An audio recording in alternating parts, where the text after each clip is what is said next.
news? Fake news. There has been a lot of talk lately about so-called fake news. Fake news. Fake news. Fake news. Fake news. Fake news. Fake news. Fake news. Fake news. Fake news. Fake news. Fake news. Fake news. Fake news. Fake news. Fake news. Fake news. That news. Fake news. Fake news. Fake news. Fake news. Fake news. Fake news. Fake news. Fake news. Fake news. Fake news. News. Fake news. Fake news. Fake news. Fake news. Fake Fake news. fake news. Fake news. Fake news. Fake news. You want to tell these people out there what time it is?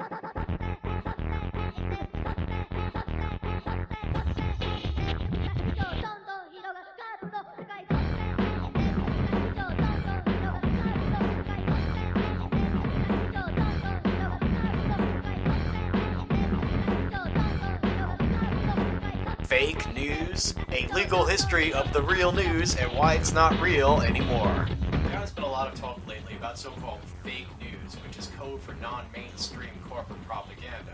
The so-called real news, that is the corporate mainstream propaganda, realize what a threat to their media monopoly alternative in social media is. Someone in power is pushing out this idea because they lost control. So they want to shut them down.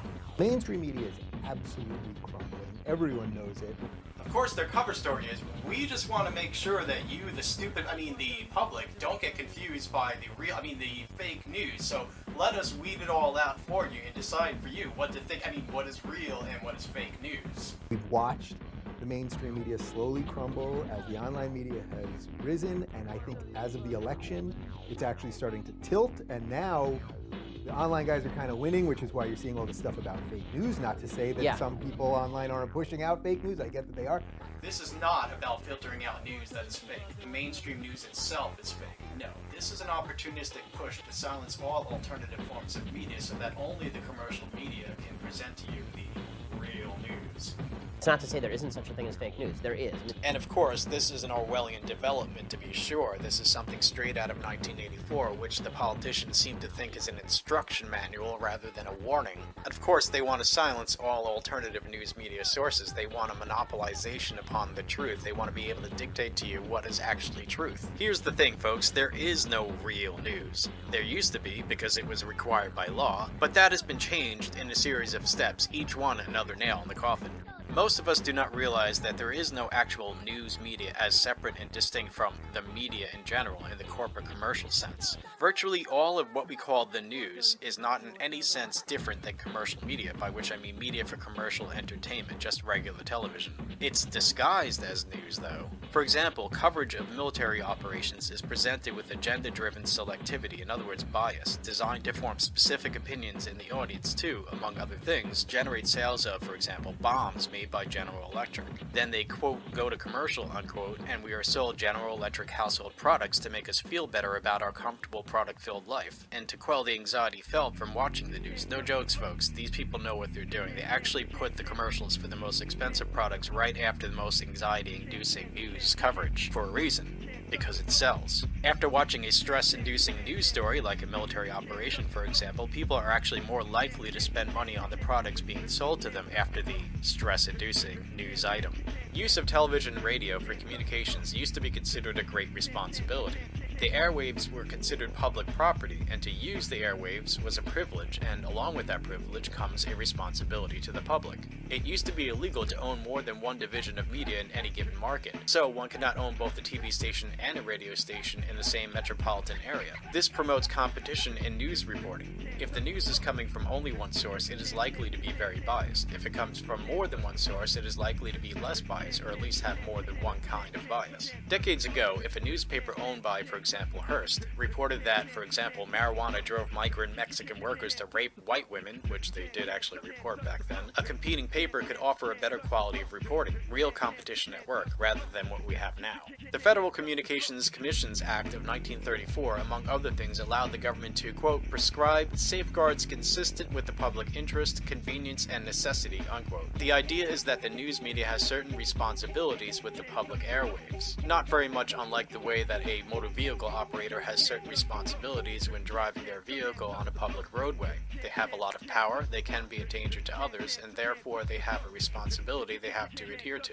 Responsibility should come along with power. To this end, the Act created the FCC, the Federal Communications Commission, an independent government agency that handles broadcast licenses required to operate TV and radio stations and towers, radar systems, and so on. In 1949, the FCC introduced a policy known as the Fairness Doctrine, an Orwellian term. This requires holders of broadcast licenses to inform the public of important issues and to present them in a way that is actually fair and balanced. Let me say that again because it bears repeating. This act requires holders of the broadcast licenses, that is TV and radio, to inform the public of important issues and to present them in a way that is actually fair and balanced. These days, they don't have to report on any issue whatsoever. If the government's going to pass a law to take away your freedoms, for example, the media does not have to even tell you about it. And if they do tell you about it, they can actually lie to you, as we'll see.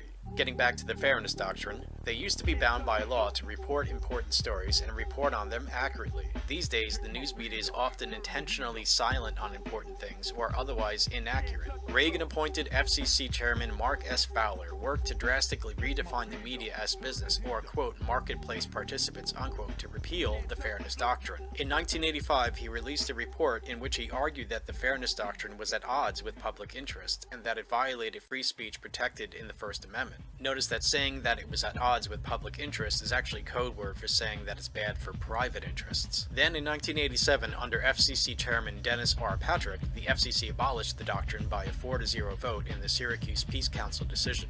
Rules requiring minimal amounts of non-entertainment broadcasting were abolished.